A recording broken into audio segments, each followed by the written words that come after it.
vous vous accrochez à d'anciennes pratiques. Hein. Je remarque souvent dans les réunions ou dans les gens que je croise ou dans les colloques auxquels je participe, beaucoup de gens nous disent « je suis tout à fait d'accord, mais je soutiens pleinement ça. Il faut vraiment aller dans ce sens-là. » Et puis, vous attendez un petit peu, et puis vous avez « mais ». Et toute la différence réside dans ce « mais ».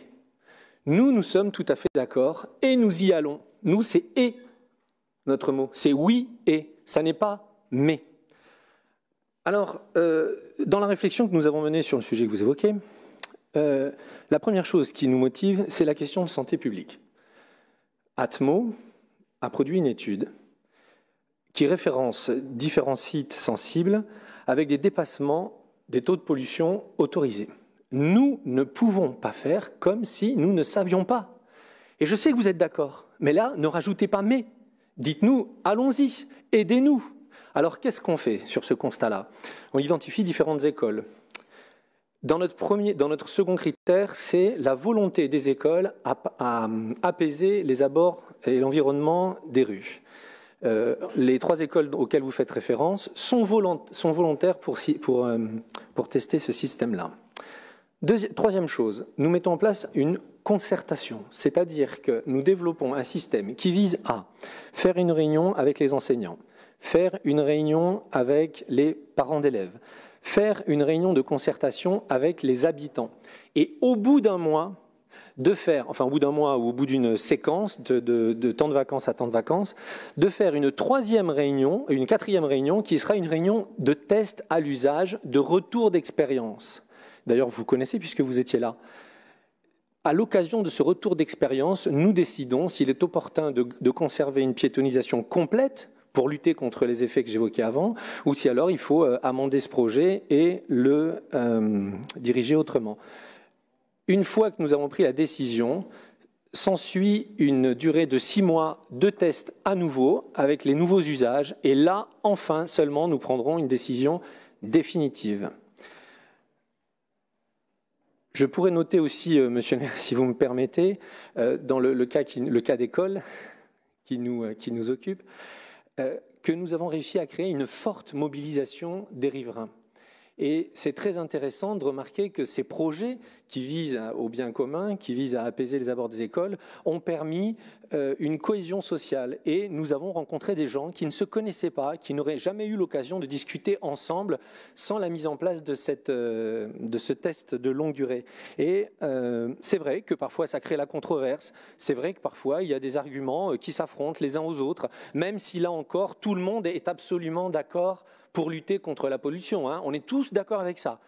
Mais il y a quelques arguments contraires. Et c'est très riche et c'est très enrichissant pour nous, pour mener notre politique. C'est très enrichissant pour les citoyens de se confronter les uns aux autres. Et c'est une façon, enfin, de les amener à la culture de ce que nous appelons la démocratie permanente, parce que nous intéressons, en travaillant par le chemin du bout de sa rue, et non pas par une politique générale, nous travaillons à mobiliser les citoyens sur le devenir de leur société. Je vous invite à lire ou relire Tocqueville, qui parle très bien de ça et qui l'explique clairement, sûrement peut-être mieux que moi. Ces écoles ont été définies sur la base d'études particulières, puisqu'il y a différents critères qui ont été définis, où en fonction de ces critères, on sait qu'on va pouvoir aménager à peu près 80% des écoles. Certaines écoles ne pourront jamais être aménagées, comme l'école de la Somme, parce qu'elle est proche d'un axe très passant. Mais après, il y a certaines, c'est déjà élargi.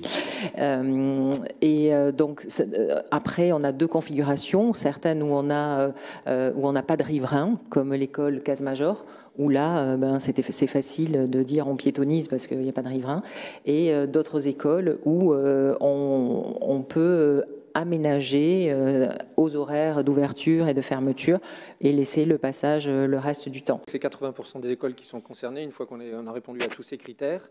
Donc, les différents critères, hein, on les connaît, hein, mais la santé publique est vraiment le premier. D'ailleurs, pour la petite histoire, l'école rue de Solferino est pointée comme une école dépassant les taux de pollution. Et parmi les solutions, alors je ne voulais pas le dire tout à l'heure, mais donc, je vais vous le dire maintenant, parmi les solutions proposées figure la piétonisation de cette rue. Donc il faut être tous conscients qu'aujourd'hui c'est parfois difficile, mais qu'on est contraint à prendre des décisions courageuses. Et c'est vrai que, bon voilà, au-delà des effets positifs que j'évoquais tout à l'heure avec cette provocation à la démocratie participative, bah c'est vrai que ce n'est pas facile, mais on est là pour ça. Donc 80% des écoles seront concernées. Ce sera abordé en conseil d'école. Donc toutes les écoles volontaires peuvent manifester pendant leur conseil d'école la volonté de piétoniser ou d'apaiser aux heures d'entrée et de sortie.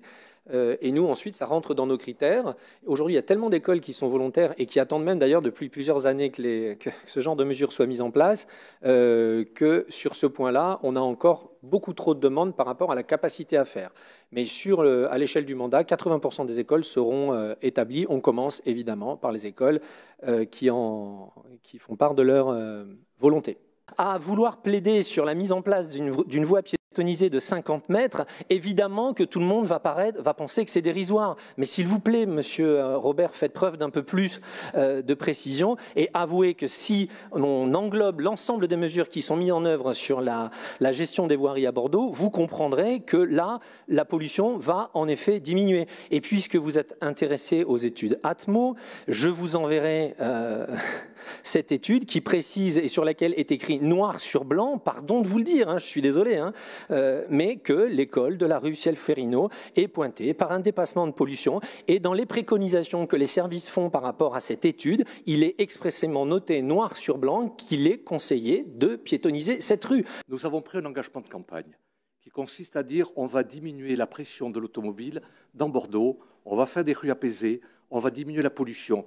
Chaque fois que nous le faisons, nous avons toujours, vous l'avez fait, par exemple, quand on fait une piste cyclable dans une rue, on trouve toujours des riverains qui vont nous dire « c'est très bien, piste cyclable, je suis pour, mais ça serait mieux dans la rue d'à côté ». Ça, c'est évident. Vous-même, vous avez fait signer des pétitions allant dans ce sens-là. Je pense qu'il faut un certain courage politique, Monsieur Robert, pour dire on va appliquer notre programme, on va diminuer l'emprise de la voiture en ville. Chaque fois, il y aura toujours des gens qui vont nous dire « mais vous l'augmentez dans la rue d'à côté, vous augmentez la pollution ». Ce n'est pas vrai. La seule façon qu'on a trouvé jusqu'à présent de diminuer la pollution atmosphérique en ville, c'est de diminuer la place de la voiture. C'est ce que nous sommes en train de faire.